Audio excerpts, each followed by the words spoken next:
morning, y'all. I am in my fridge at the moment.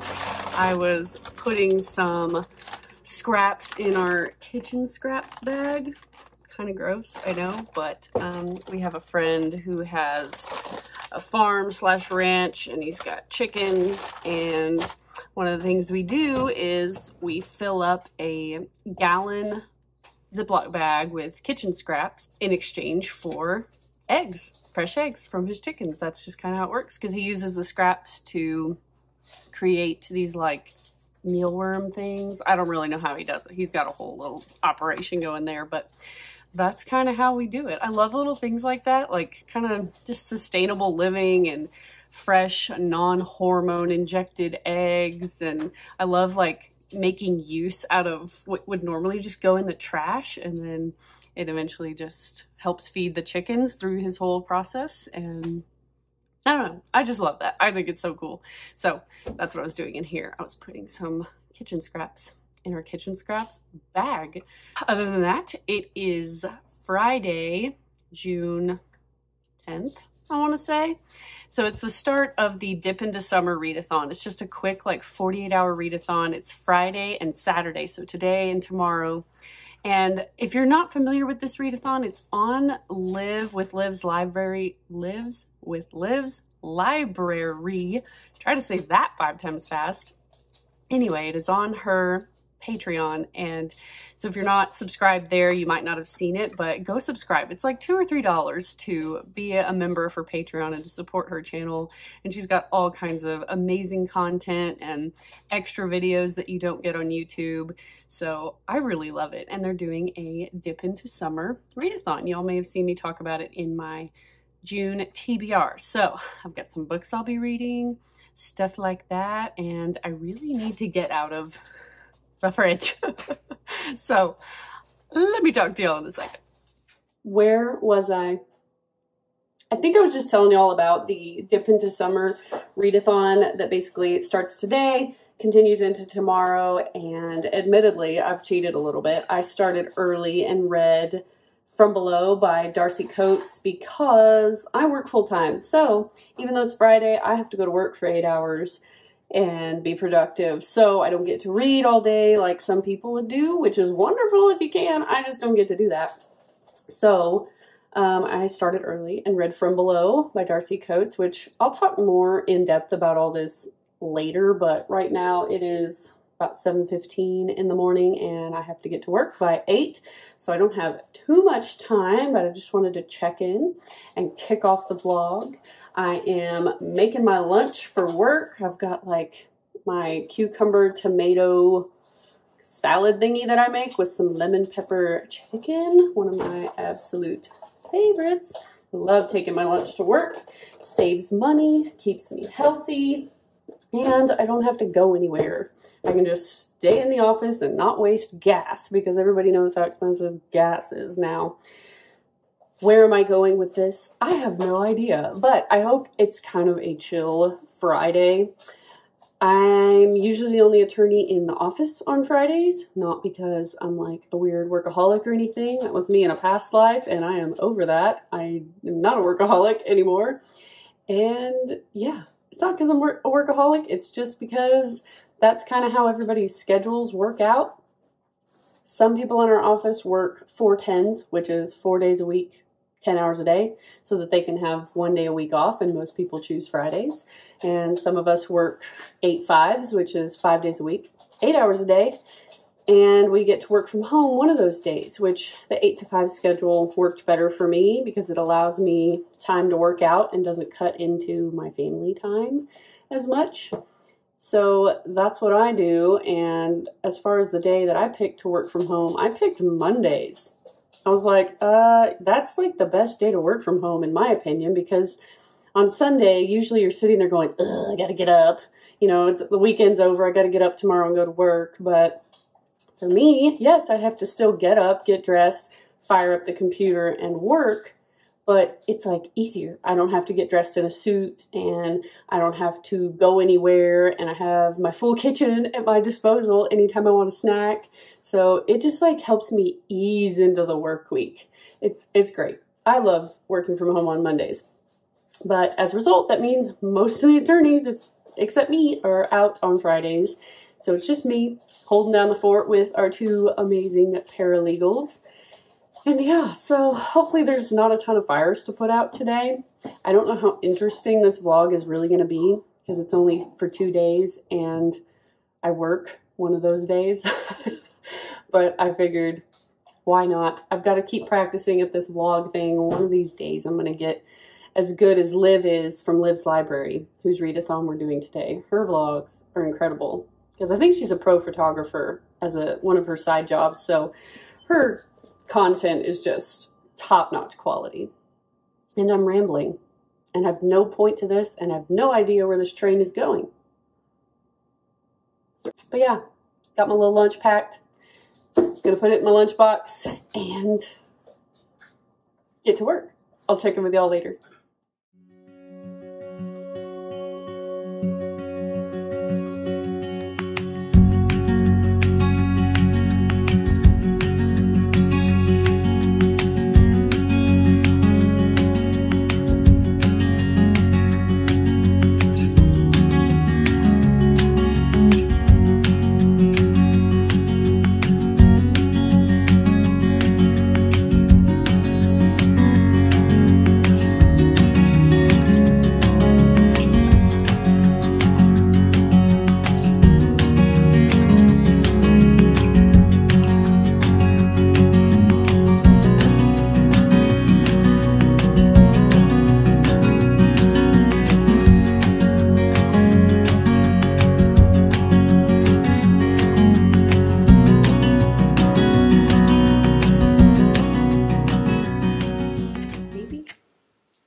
Harsh light. God, I feel like I'm squinting. Not bad. I think we're gonna roll with it. Good morning, y'all. It is Saturday, so the second day of the readathon. Like I told you, Friday was pretty boring. I just worked all day and then I did not get to participate in the reading sprints that happened last night because I had already had plans to have margaritas with my sister and mom and female cousins and everything like that. So did not get to do reading sprints last night. Are you serious right now? You may be able to hear my dog chewing on his toy. I'm gonna try to edit that out, but if I can't, that's what that noise is. So there's a lot I want to sort of catch up on. Number one being where I'm at in the readathon and kind of my thoughts on what I've read so far. And number two being the 2 reviews that I kind of owe y'all since I completely forgot to mention them in my May wrap-ups. And one of them I just completely forgot to mention. And the other one I was still finishing up at the tail end of May. So first of all is The Last Word by Taylor Adams. I read this as my May Book of the Month pick and completely forgot to talk about it because I had it up on my book stand behind me instead of in the stack in front of me, so I just completely forgot to talk about it. But this one I loved. I gave it 5 stars. I already knew I would probably love this because I loved No Exit by Taylor Adams, which I read back in January, I believed. So I figured I would probably love this one as well. I loved that I could not see the twists coming. You have to surprise me. If I can figure it out, I'm kind of like, meh. So I love that I could not see the twist coming, and I love that the main character is not your stereotypical dumb horror main character where they just do dumb things and get themselves in trouble and you're sitting there screaming at them like, why are you doing that? That's so dumb. She was not that way. She was actually smart and thoughtful and resourceful, and I just love that in a main character. It was someone I could really get behind. If you're unfamiliar with this book, you may have seen it all over booktube already, but essentially the plot is that there is this woman who reads a book and writes a review on it. She gives it 1 star and lists her reasons why, and she just really didn't like this book, and the author messages her back basically telling her to take the review down, and she politely declines to take politely, did I just say politely? I don't know. Anyway, she politely declines and tries to tell him, these are the reasons why, and I'm not taking it down. Respectfully, this is my right to post a book review, right? Well, the author doesn't like that, so it just escalates from there. There's like back and forth messages, and it just gets more heated, and then someone basically starts stalking her, and she's pretty sure she knows who it is, and it's just heart-pounding and insane, and you're just like trying to figure it out the whole time, and it's so good. And I just loved it like I knew I would. Taylor Adams, I think, is probably becoming a favorite author of mine. I think this book explored grief beautifully. But with that, I will say it is heavy on trigger warnings. I would definitely look them up. If I say what they are, it spoils like the ending of the book. But I will say that it involves children and possibly marital issues. I don't want to say more because it would absolutely ruin it. But if any of that sounds like it might be a really heavy trigger for you, then maybe look that up before you read this. It was even hard for me. It was heartbreaking, and that is hard to do for me. It's hard to get me to emotionally react to a book like that. And I don't even have children yet, and I had a hard time. It was just gut-wrenching, but I think the author did it tastefully and beautifully. And I would imagine for people that have gone through what I'm talking about, I imagine it's pretty accurate. So just look those up before you get into this if you think that that might be a concern for you. But regardless, it is a 5-star read. I loved it, so I think you all will too. And the next book that I finished in May is Fairy Tale by Stephen King. I think when I talked to you all about it in my May wrap-ups, I was about halfway through, and I did finish before June hit, and so I just wanted to give y'all a review on it. I honestly would give this 5 stars. I just freaking loved it. I wasn't sure how I was going to react to it because it's a little different than what Stephen King normally writes about. It is more in the fantasy genre. And I think I mentioned in my May wrap-ups that half of the book is really just kind of building up this story and the relationship between the main character, Charlie, and the elderly man that he befriends, and the dog, Radar. But I will say it's not annoyingly so. Yes, it took half the book, but it was for a purpose, and it made everything else after that so much more impactful.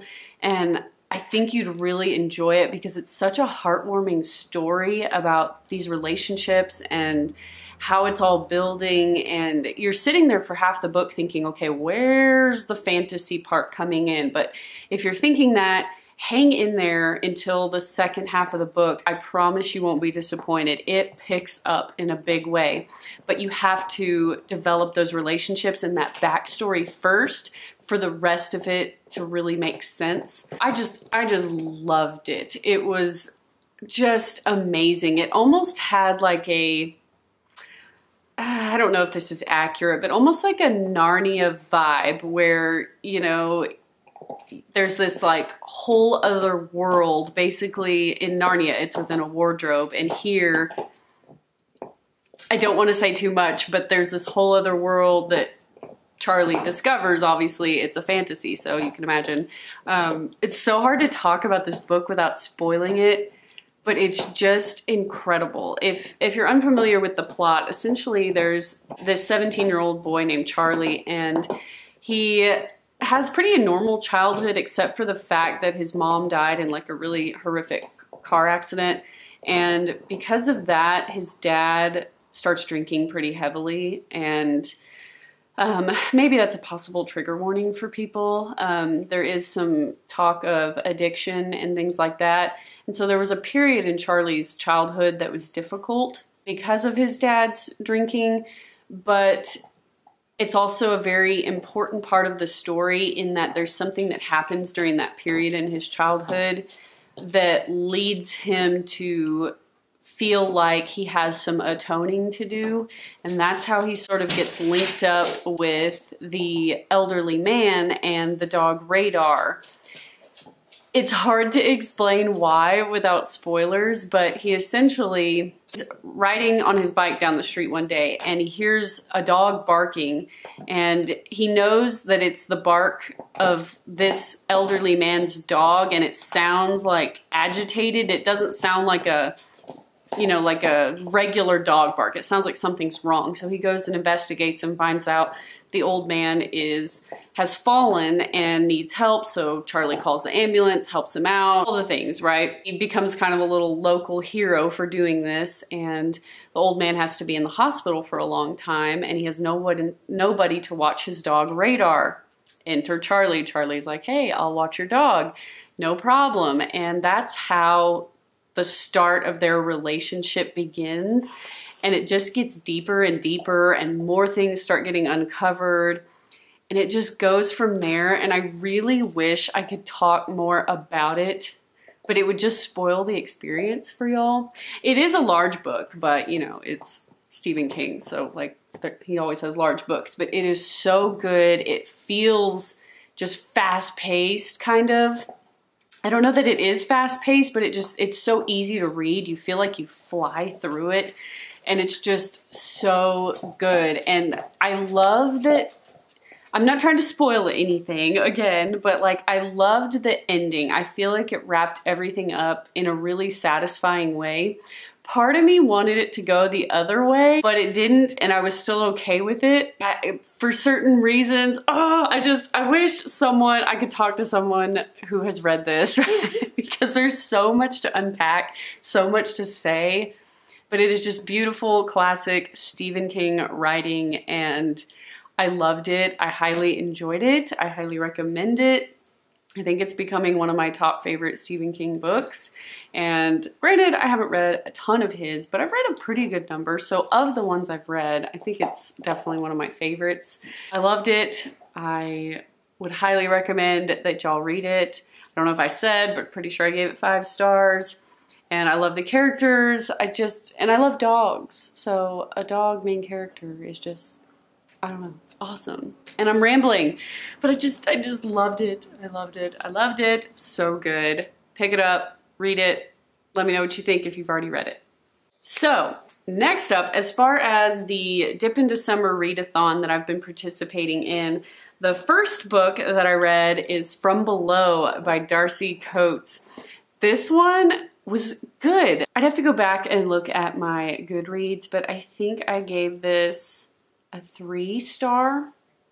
Not because it was bad, but because when you go on Goodreads, you can't give half stars or quarter stars or anything. So for me, it's if you're not a 4, you're a 3. Sorry, like I have to have whole stars. So I said 3 because I didn't feel like it was quite a 4.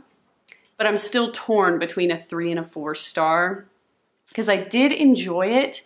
And this was my first Darcy Coates book, and I think I'm a big fan of her writing. I really enjoy her writing. This one was just a slow burn, like really slow. And I think that's what docked it a few stars for me. I was hoping it would be more creepy and chilling. Because it was, but it was so slow and repetitive that I was like, oh my God, come on, we've already seen this scene. Like this scene has already happened. Like she would just keep repeating, because essentially the story is that there was this ship that wrecked and went missing decades and decades ago, like 100 years ago. And Cove, the main character, and her dive team finally find it.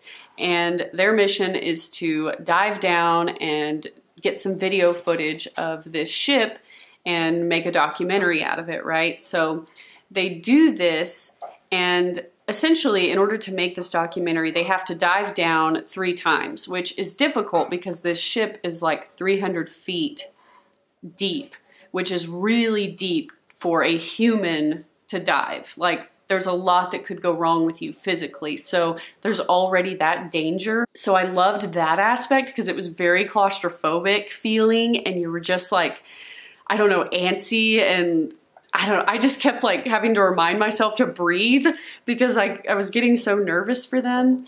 But they have to dive 3 times, and I think that's where it got a little repetitive because each dive, something would happen once they got to the ship, but the author spent way too long describing the descent of each dive, and I was like, okay, the descent is the descent. Like, just skip that part and get down to the ship. Like, because it was just like mindless details about them descending and this person's thought and that person's thought while they're going down all 300 something feet. And I was like, oh my goodness, come on, let's go. So I just wanted it to pick up a little bit, but I've heard people describe this as more of like a gothic horror type of thing. And gothic horror can be hit or miss for me because sometimes it can be too slow and not enough scary because it's just all creep. Like, it's just all creepy and foreboding, which I like that, but then I want it to pick up and scare me. And I feel like Darcy Coates is kind of the queen of gothic writing from what I've heard, and so everything is just creep and slow and like doesn't pick up very much. This book is kind of large. It is about 470 pages, so close to 500 pages, and I made a note that I think around page 280 is where it just starts to pick up.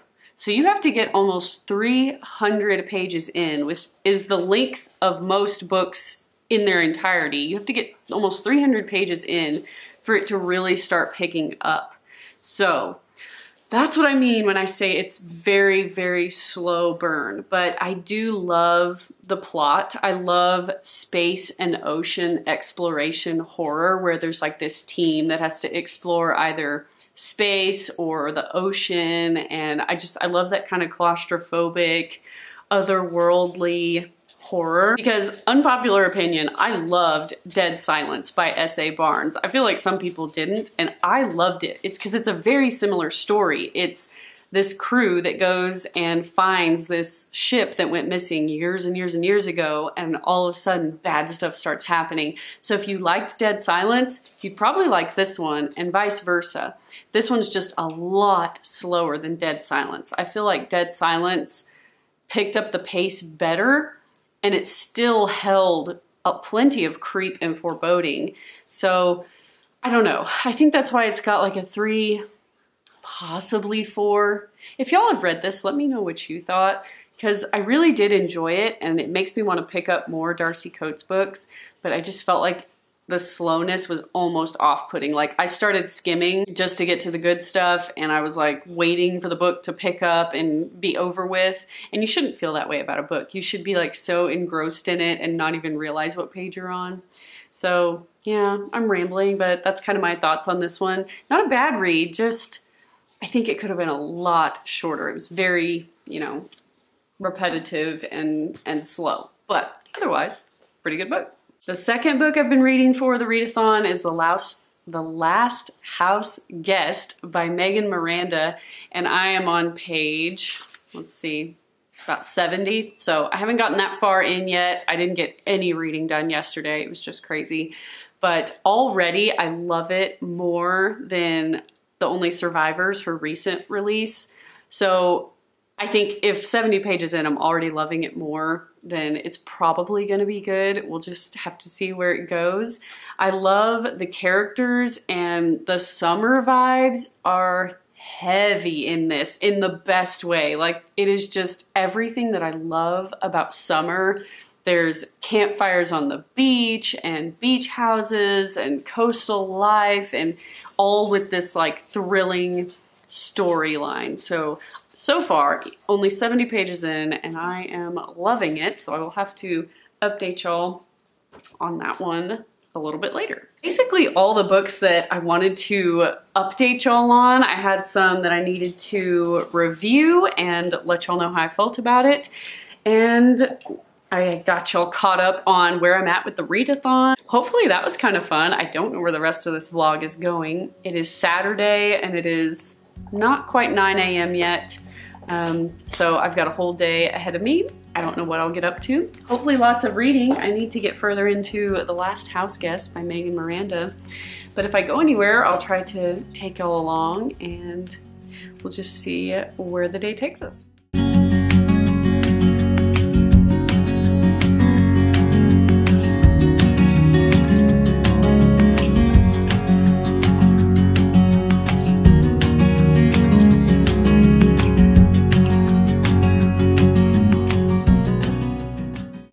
Good morning, everybody. It is Sunday morning, so the readathon ended last night, and I read nothing during this entire readathon. Now, I did finish that Darcy Coates book that I talked about, but I read that before the readathon even started, so I got no reading done Friday and Saturday. I swear, this weekend was packed full of fun, hung out with family, did a lot of fun stuff, but had no time for reading. So, giant readathon fail on my part, but I'm glad I got to catch up with y'all on some recent books that I've hauled and just recent reads, recent reviews, so at least y'all got some kind of content. Yeah, it's Sunday morning, I'm drinking my coffee, and I feel like today is finally the day I'll actually get some reading done. However, the readathon's over, so I don't know. I guess whatever I do read, you'll see and hear about in another video. But in any event, thank you so much for hanging out with me, and I will see y'all in the next video. Bye, y'all.